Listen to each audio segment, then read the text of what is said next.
4월 4일 저녁입니다. 편안하셨죠? 찬송가 337장 우리 들으시면서 우리 시작합시다. 337장입니다.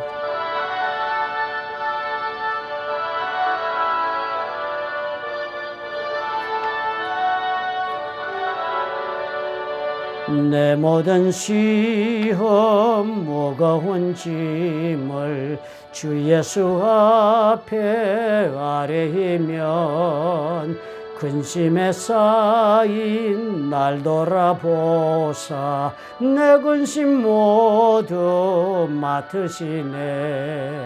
무거운 짐을 나 홀로 지고 견디다 못해 쓰러질 때 불쌍히 여겨 구원해 주리 은혜의 주님 오직 예수. 내 모든 괴로움 닥치는 환난 주 예수 앞에 아뢰이면 주께서 친히 날 구해 주사 넓으신 사랑 베푸시네. 무거운 짐을 나 홀로 지고 견디다 못해 쓰러질 때 불쌍히 여겨 구원해 주리 은혜의 주님 오직 예수. 사랑의 하나님 아버지, 참으로 오늘도 수고하고 무거운 짐을 지고 하루를 산 영혼들을 하나님은 기억해 주옵소서. 오늘 아버지 말씀 앞에 나오고 주님 아버지 앞에 기도할 때에 저들의 그 무거운 짐 그리스도의 발 앞에 내려놓게 하시고 그 대신 예수 그리스도의 멍에를 지고 쉼이 있는 삶을 살 수 있도록 하나님이여 자비를 베풀어 주시옵소서. 예수님 이름으로 기도합나이다. 아멘. 오늘은 우리가 사무엘상 8장의 말씀을 우리 읽어보겠습니다. 사무엘상 8장 1절부터 9절의 말씀을 저와 교독하십시다. 8장 1절부터 읽겠습니다. 사무엘이 늙음에 그의 아들들을 이스라엘 사사로 삼으니 장자의 이름은 요엘이요 차자의 이름은 아비야라. 그들이 브엘세바에서 사사가 되니라.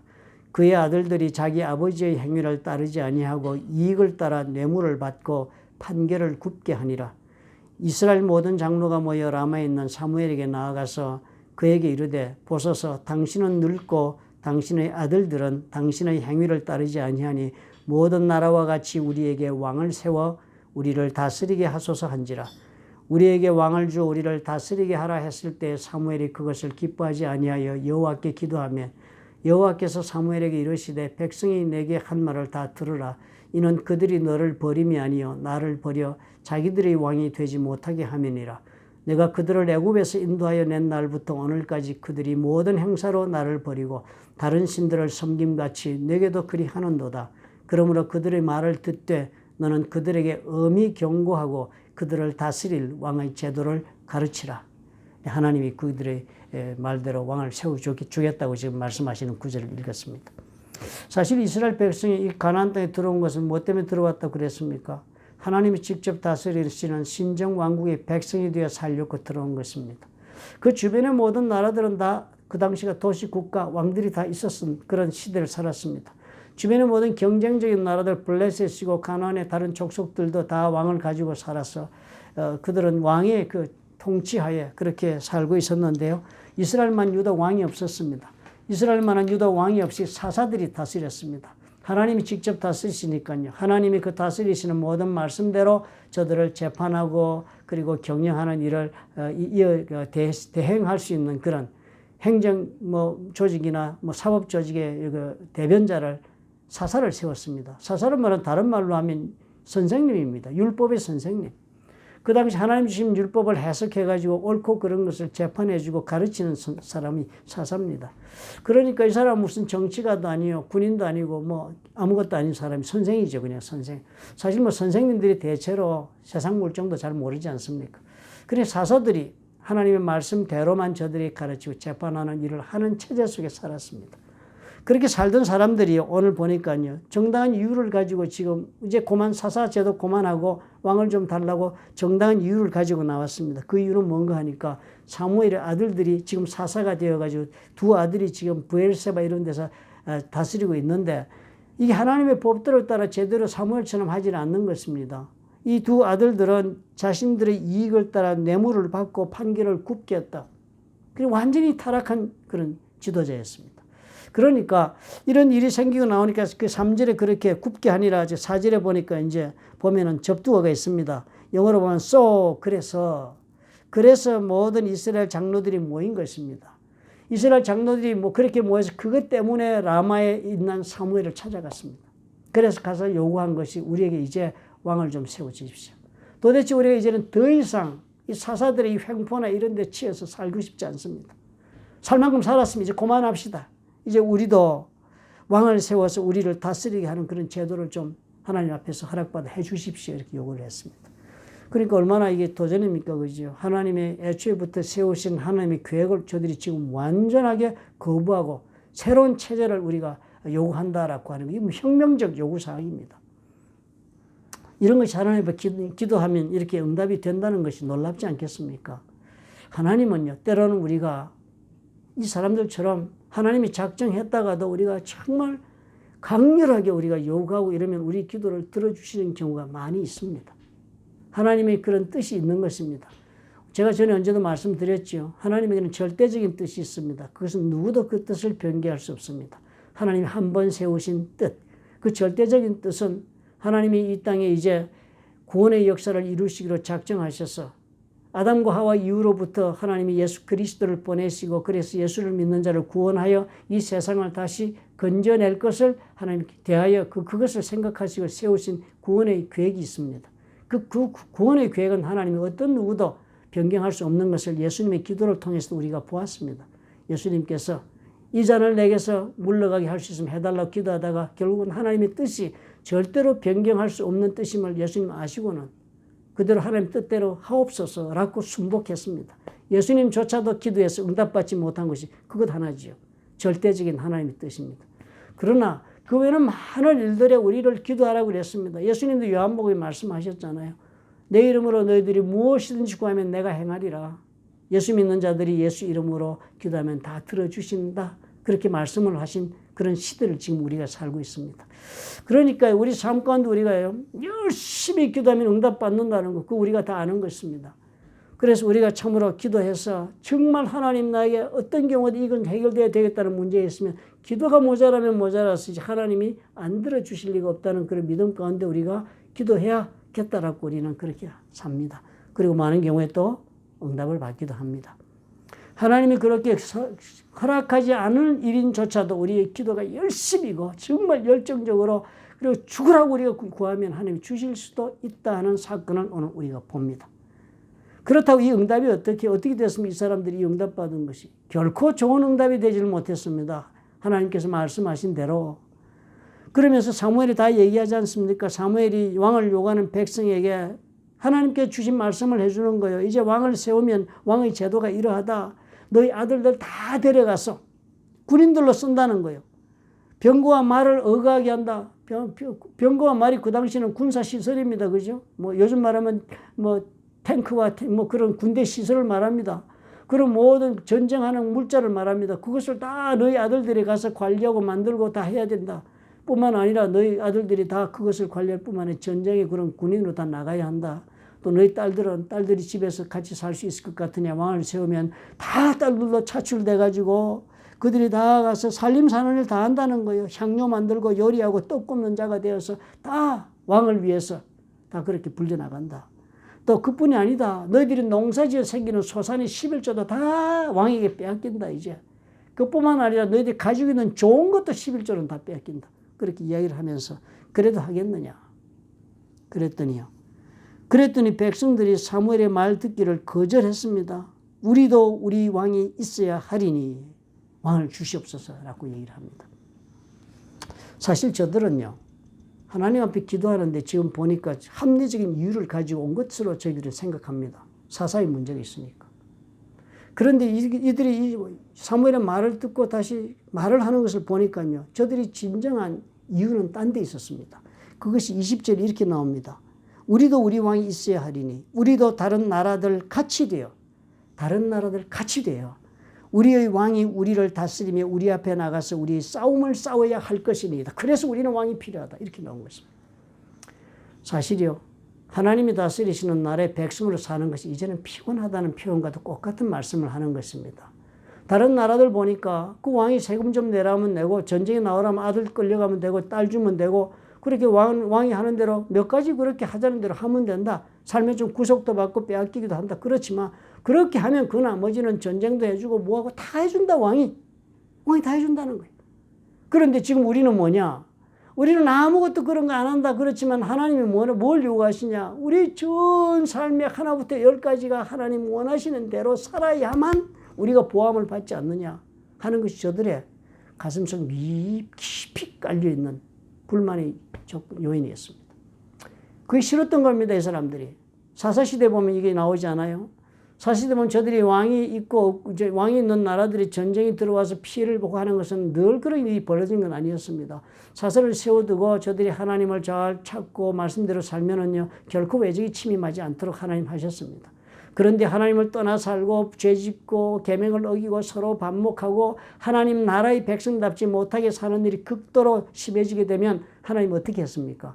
하나님이 외적으로 하여금 저들을 쳐들어오게 해서 전쟁 가운데 고통을 당하면서 다 빼앗기게 하고 죽게 하고 이래가지고 저들이 하나님 앞에 또 부르짖고 회개하도록 만드는 방법을 늘 쓰셨습니다. 사사기 보면 그게 계속 반복적으로 나오지 않아요.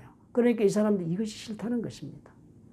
우리 이런 거 싫다. 우리 하나님 법도대로 살고 하나님 말씀하시는 대로 경건한 하나님의 나라의 백성 신명기에서 말하는 그 법도를 따른 그 조건을 충족시키며 사는 거 우리는 이제 피곤하다는 거예요. 하나님 말씀대로 사는 게 싫다는 거예요.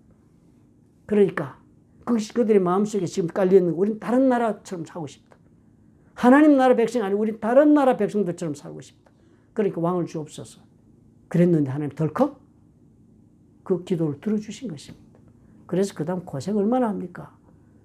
이 다음에 사울왕 세웠죠. 그 다음에 하나님이 다윗 세우고 솔로몬 세우고 잘 될 것 같았습니다. 그러나 솔로몬 때 나라가 통일되고 뭐 저들은 자랑하는 왕이고 실제로 뭐 영민한 왕이고 하나님이 뭐 어쩌고 성경에 좋은 일 많지만요. 삶은 어쩐지 그 성경을 보면 알지 않습니까? 엄청난 짐을 지고 살았습니다. 국가가 부강해지는 만큼 저들이 지고 있는 납세의 의무, 병력의 의무, 모든 요구사항이 많은 삶을 살았습니다. 국가는 그렇게 부강해졌지만 엄청난 짐을 지고 살았으니까 솔로몬 죽고 나서는 그 모든 왕의 대신들이 다 그 아들 르호보암에게 부탁을 하지 않았습니까? 이 짐을 좀 벗겨달라고. 그랬더니 이 아들은 더 못난 왕입니다. 내가 10배나 더 세게 하겠다고 막 강한 말을 해가지고 그 나라가 10지파는 떨어져 나가버렸습니다. 그렇게 왕이 다스리는 엄청나게 어려운 삶을 저들이 사는 그런 잘못된 길을 선택한 것이 오늘의 기도의 응답이었습니다. 저와 여러분이요. 우리가 하나님 앞에 우리도 기도 응답, 우리 예수 이름으로 기도하면 다 응답 받는다 합니다. 그죠? 그러나 예수께서 약속하신 그 말씀 무엇이든지 예수 이름으로 구하면 다 주시겠다는 말씀도요. 참 오늘 사건을 보니까요. 하나님 우리가 정말 그렇게 기도하면 들어주시는 그런 응답해 주시는 그런 길이 있다 할지라도 정말 우리가 정말 이 성경을 보고 깨닫는 것은 뭐예요? 하나님께서 나에게 정말 주어서는 안 되는 것이라면 응답해 주지 않으시는 것이 고맙겠네요. 그죠? 성경에 그래서 기록이 나옵니다. 야고보에서 보니까 야고보서 4장 2절에요.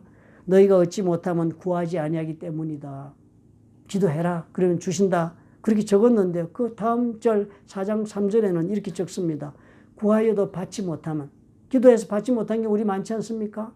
구하여도 받지 못하면 정욕으로 쓰려고 잘못 구합니다. 정욕으로 쓰려고요. 내 기쁨을 위해서 쓰려고 그런 뜻입니다. 잘못 구함이라 그러면 ask with wrong motives라고 적었으면 잘못된 동기를 가지고 내 마음속에 잘못된 동기를 품고 하나님 앞에 내 기쁨을 위해서 쓰려고 구할 때 그 기도가 잘못된 기도가 되는 것입니다. 그걸 응답받지 못한다는 거예요. 차라리 응답 안 해주시면 좋은 기도가 있는 것입니다. 참으로 우리가 하나님 앞에서 그런 까닭 오늘 깊이 하나님 앞에 이것을 깨달아야 되겠습니다. 내 삶 속에 나도 내가 깨닫지 못하고 있는 이기적인 동기를 품고 하나님 앞에 정말 몸부림치고 있는 기도는 없는가? 내 인생에 이 문제만은 해결되어야 되겠다고 내가 지금 참으로 벗지 못한 멍에는 이것을 벗겨달라고 몸부림치고 있는 기도가 그 동기가 무엇이냐? 동기가 무엇이냐? 우리 하나님 앞에 그 문제를 우리 깊이 묵상해 볼 수 있어야겠습니다. 사실 정당한 나의 이유가 있어서 하나님 앞에 기도하는 것 같지만 많은 경우에 정당한 이유라기보다는 내가 정말 이 백성들처럼 이 백성 말하고 있는 것처럼 하나님과 함께 동행하는 자의 삶을 기뻐하고 즐거워하며 스스로 자원하여 그 길을 가고 있지 않기 때문에 어쩌면 다른 길이라도 찾기 위하여 하나님 앞에 구하고 있는 기도인지도 모를 수가 있는 것입니다. 우리 하나님 앞에서 우리가 참으로 우리 하나님 그 깊은 뜻을 어떻게 알겠습니까? 내 삶에 문제가 있어 우리가 기도할 때는 언제나 하나님 우리가 먼저 기도해야 되겠습니다. 내 삶에 있는 이 문제 하나님 해결해 달라고 기도하기 전에 우리 깊이 하나님 앞에 성령의 도우심을 구하십시다. 주님, 이 문제가 나의 삶에 있는 그 의미가 무엇입니까? 오늘 나에게 주신 이 고통의 의미가 무엇입니까? 오늘 나에게 해결되지 못한 이 멍에를 지우신 하나님, 그 멍에를 나에게 허락하신 하나님, 그 안에 들어있는 하나님의 메시지가 무엇입니까? 나로 하여금 깨닫게 하옵소서. 우리가 그것을 먼저 물어봐야 하겠습니다. 그리고 우리 하나님 그 답을 들어서 거기서부터 우리가 기도가 출발되어야겠습니다. 성령께서 말씀하시겠죠. 네가 지은 죄가 있다. 회개하면 되겠죠. 네가 이것은 사단의 공격이다. 그럼 우리가 성령의 힘에 의지하고 영적 전쟁을 해서 싸우고 이기면 되겠죠. 우리 하나님께 영광을 받기 위함이다. 그렇다면 인내하면서 하나님의 말씀과 내 삶을 참으로 하나님의 절제하고 우리 하나님 기뻐하시는 모습으로 오늘을 믿음 가운데 걸어가면서 기다려야겠죠. 우리가 그 뜻을 알면 그 다음에 우리 답을 찾아가는 우리 걸음이 결정되는 것입니다. 기도 응답만이 능사가 아닙니다. 기도 응답 받았다고 해서 다 좋은 것도 아닙니다. 하나님의 방법으로 하나님이 원하시는 것으로 우리가 받아야지요.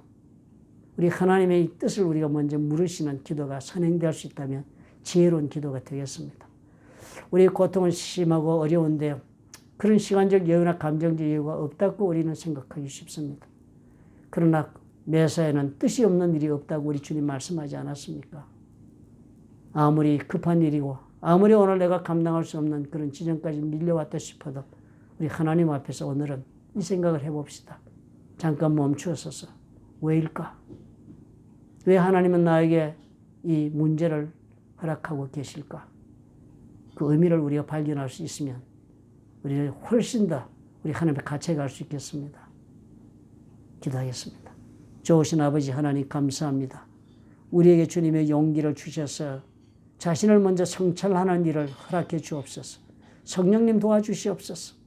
우리의 동기가 과연 어디에 있는지를 내 스스로가 발견하고 하나님 아버지 앞에 다시 점검해 볼 수 있도록 주의 자비를 베풀어 주시옵소서. 예수님 이름으로 기도합나이다. 아멘.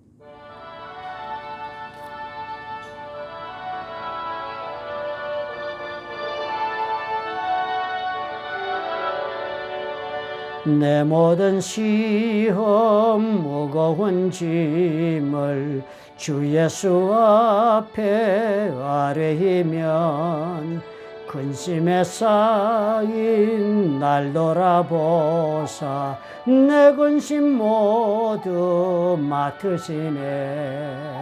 무거운 짐을 나 홀로 지고 견디다 못해 쓰러질 때 불쌍히 여겨 구원해 주리 은혜의 주님 오직 예수.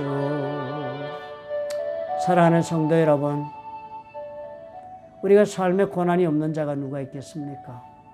저도 고통이 있고 여러분도 고통이 있습니다. 그래서 우리는 기도하지 않을 수가 없겠습니다. 그러나 우리가 기도하기 전에 한 가지를 꼭 먼저 점검해 보아야 하겠습니다. 나와 하나님의 관계는 과연 어떠한가? 결국 내 기도에 응답을 해주시고 내 말에 답을 주실 분은 하나님이신데 그 하나님과 나는 지금 어떤 관계에 있는가? 정말 나는 하나님이 나를 사랑하시는 것에 대해 어떤 마음을 가지고 하나님을 대하고 있는가? 이 질문을 우리가 꼭 해봐야 될 것입니다. 내 마음속 깊은 곳에서 그런 하나님을 나는 과연 조금이라도 사랑하고자 하는 그런 마음이 있는가? 아니면 그런 하나님을 사랑하기 위해 나는 오늘 얼마만큼 내 자신의 삶을 제어하며 살아가고 있는가? 우리 하나님을 사랑하는 방법이 과연 어떤 것인지를 참으로 알고 싶어서 노력하면서 우리 하나님을 사랑하는 삶을 내가 살렸고 행하고 있는 것이 오늘 과연 무엇이 있는가, 이렇게 돌아보는 우리가 되었으면 좋겠습니다. 하나님을 사랑하지 않으면요, 우리와 하나님의 관계는 참으로 우리 하나님의 기도가 내 삶 속에 좋은 열매를 맺는, 좋은 응답이 되는 일에서 벌써 벗어나 있다 해도 과언이 아닐 것입니다. 이스라엘 백성들 보십시오. 하나님을 사랑하기보다는 자신의 필요를 채우는 공급자 이상이 되지 못했습니다. 하나님을 사랑하기보다는 자신들의 삶을 보호해주는 시큐리티 가드 이상이 되지는 못했습니다. 그러므로 저들의 삶은 고통이었지요. 혹시 저와 여러분 가운데 이런 삶을 지금 살면서도 알지 못하시는 분은 없는지 참 마음이 안타깝습니다. 좋은 하루 되시기 바랍니다. 깊이 묵상하시며 잠자리 드시기를 예수님의 이름으로 부탁을 드립니다. 감사합니다. 내일 주일 예배 10시 45분에 동시에 중계하는 예배를 같이 드리도록 부탁을 드립니다. 안녕히 계십시오.